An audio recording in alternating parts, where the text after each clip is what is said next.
Obrigado. Boa noite. Boa noite.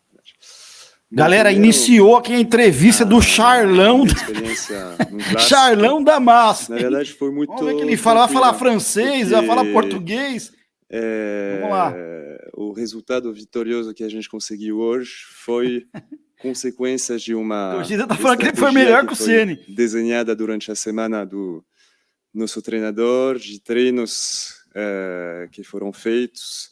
Então, apenas eu fui uma ponte entre a estratégia do Rogério e os jogadores que executaram bem o que a gente tinha estabelecido durante os últimos treinos. Então, acho que eu fui numa posição muito Charlão da Massa.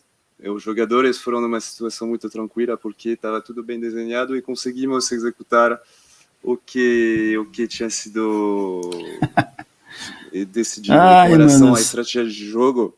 A gente tinha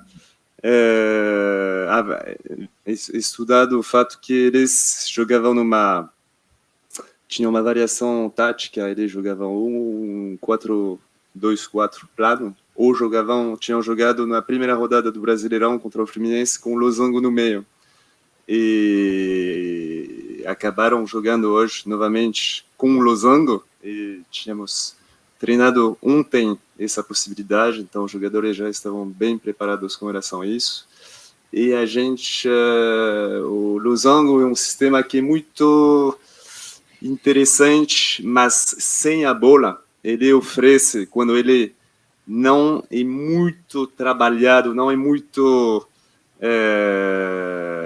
repetido, ele oferece dificuldade sem a bola nas viradas de jogos. Porque as pontas do losango têm toda hora que balançar por um lado ou pelo outro. E eles apenas tinham jogado um jogo contra o Fluminense assim. Então sabíamos que não tinham assim esse controle desse sistema. Então é um ponto no qual a gente tentou o máximo possível explorar essas viradas. Fala bem o português, meu. O Wellington afundando bem por um lado. Explorar os corredores laterais. Charles, boa noite. O Patrick foi uma das novidades do time hoje e foi jogou bem, Patrick. Intervalo, apesar de ter sido ali uma peça importante na primeira etapa. Foi questão de desgaste também, um jogador que ainda está recuperando a forma? Na verdade, não foi tanto novidade assim, porque ele já tinha jogado contra o Red Bull Bragantino, não no último jogo, mas no penúltimo. Ele tinha feito um bom jogo. E a gente está tentando deixar o time um pouquinho mais físico, com jogadores que tenham mais controle de bola, como o Nicão, como o Patrick, depois de alguns jogos. Isso que eu falo para vocês, tá vendo? No final do Paulistão, no começo do Brasileiro, tentamos deixar o time um pouquinho mais prendendo a bola, mais domínio de bola. Time físico, né, Ceni? Dinâmica para tentar sempre melhorar o time, mudar o time nesse sentido. E por ele ter feito um bom jogo contra o Red Bull Bragantino, foi por essa razão que a gente repetiu ele hoje no começo do jogo. A gente acabou substituindo ele no intervalo para tentar com o Alisson botar um pouquinho mais de velocidade pelo lado esquerdo, tentar dinamizar um pouquinho mais. O Maatson, que estava nos dando umas dificuldades quando eles abriam com 3 atrás, o Maatson bem avançado. O Alisson conseguiu melhor marcar o Maatson e nos ajudou no segundo tempo a ter mais domínio e a explorar mais o nosso lado ofensivo. Charles, boa noite. Queria te perguntar de 2 lances. Primeiro, do gol do Caleri. A gente não tem acompanhado os treinamentos, mas deu para ver em um vídeo que o São Paulo publicou que ele treinou muito jogadas de cabeça ofensivas. Vocês treinaram pensando especificamente em alguma estratégia para esse jogo contra o Santos? E outra jogada que foi uma cobrança de lateral do São Paulo, o Rafinha fez um lançamento, o Igor Gomes ajeitou para a batida do Caleri. Foi algo que eles tiveram a percepção naquele momento ou vocês também já tinham imaginado uma jogada assim? Então, com relação ao jogo aéreo do Caleri, acho que todos nós sabemos das qualidades que ele tem. Ele tem feito muitos gols com esse atributo de cabeceio, então ele tem um grande domínio com relação a isso. A nossa principal orientação com relação a isso era que os cruzamentos não caíssem no Maicon, porque o Maicon é um ótimo cabeceador. O Maicon é bom cabeceador. Que cabeceia melhor do que o Velázquez, outro zagueiro, e o Patrick teve a qualidade para efetuar esse cruzamento por cima do Maicon, que caiu no cabeceio do Calleri para ele fazer o gol. E minutos depois, não sei se você lembra, mas o Wellington teve uma jogada bem parecida, só que ele fez o cruzamento mais curto e o Maicon tirou. Então, realmente, a nossa orientação era por cima do Maicon entre os dois zagueiros.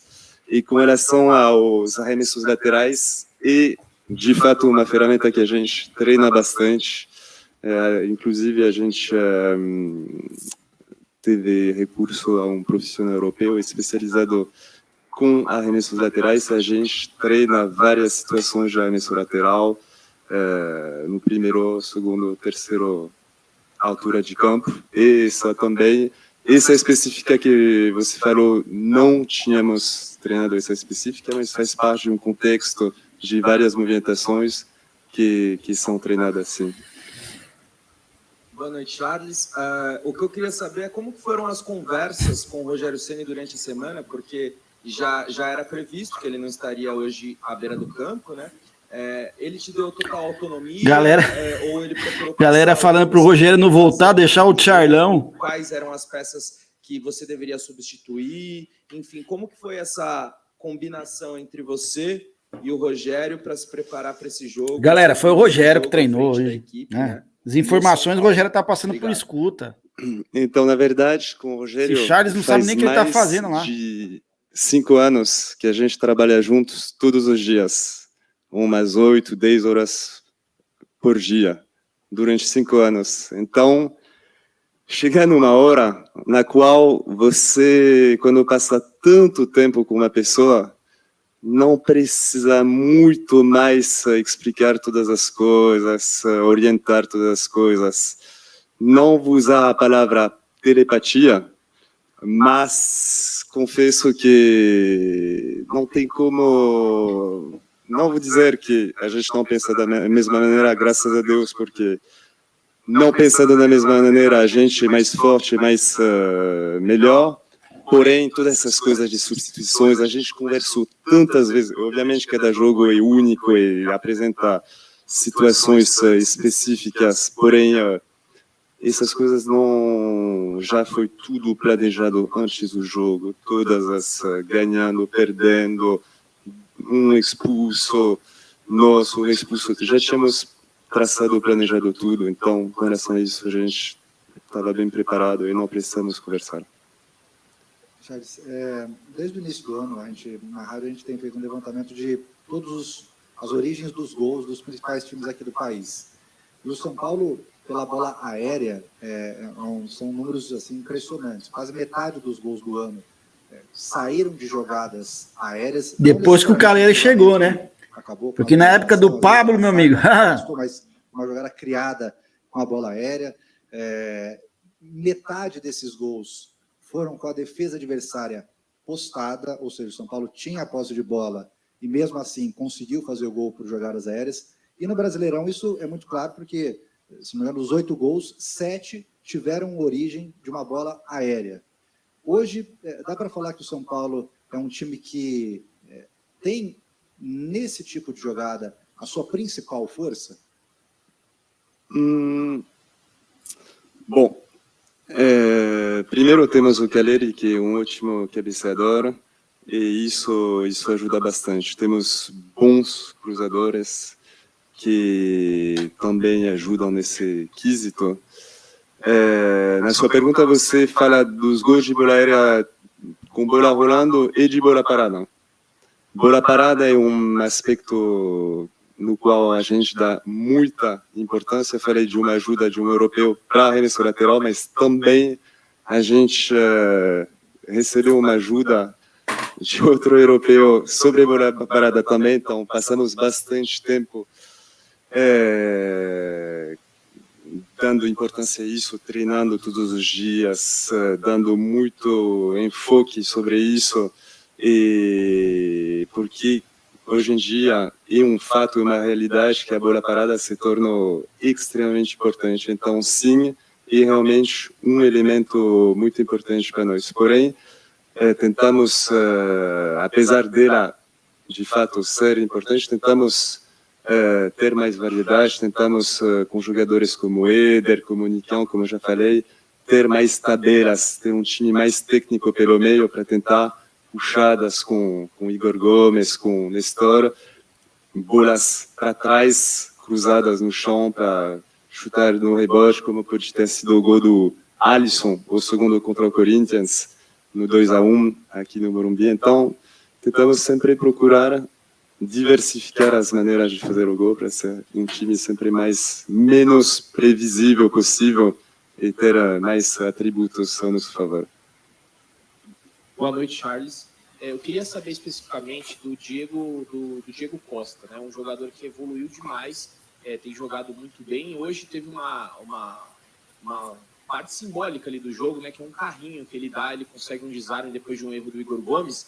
O que representa aquele lance ali para vocês que estão vendo, né, essa evolução do Diego Costa, estão dando muita oportunidade para ele, e hoje ele é um dos principais jogadores aí da zaga do São Paulo. Obrigado. Ele, com certeza, se não me engano, ele teve um ano 2020 muito bom aqui. Ano passado nem tanto, e hoje ele está voltando com muita força e com certeza é um zagueiro que nos ajuda muito, que é muito voluntarioso, muito profissional, muito dedicado e trabalha muito todos os dias. E esse lance, como você bem falou, é bem representativo da garra que ele tem e ele tem uma ótima recuperação defensiva. No segundo tempo, o jogo ficou muito mais aberto, teve muito mais idas e voltas, de perda de bola, de recuperação, e aí ele foi muito importante nesse quesito e está nos ajudando muito, cresceu muito de fato e continua indo muito bem. Encerramos então com o auxiliar técnico Charles Ramberg. É isso aí, galera. Essa foi a entrevista do Charles aí, auxiliar técnico do Rogério. Galera falando nos comentários para deixar o Charles no comentário do pós-jogo, para deixar o Charles como o treinador do São Paulo. Mas é lógico que ele recebeu instruções, Rogério, etc e tal, né? Até porque se puxar o histórico dele, os jogos que esse Charles aí esteve à frente da equipe, ele tinha perdido todos, né? Então, é lógico que teve dedo do Rogério hoje na vitória do São Paulo, né? Só não entendi mais uma vez a atuação do Éder aí, a insistência com o Éder titular, e isso não me vem à cabeça, eu não consigo aceitar esse Éder titular, cara. A todo instante, né? Todo instante deixando o Caleri isolado lá na frente. Foi até uma coisa que o Rogério pega no pé do Luciano, né? De deixar muito o Caleri isolado, mas o Éder deixa, gente. Só que o Luciano é um cara mais voluntarioso, né? Ele busca mais o jogo, se aproxima mais, de vez em quando faz o gol dele, e o Éder, né? Mas é isso aí, galera. Deixa o comentário de vocês aí, estamos encerrando a coletiva aí. Ótima semana para todo mundo, tamo junto, é nóis. Salve, salve o Tricolor Paulista, e deixa o seu like e se inscreva no canal.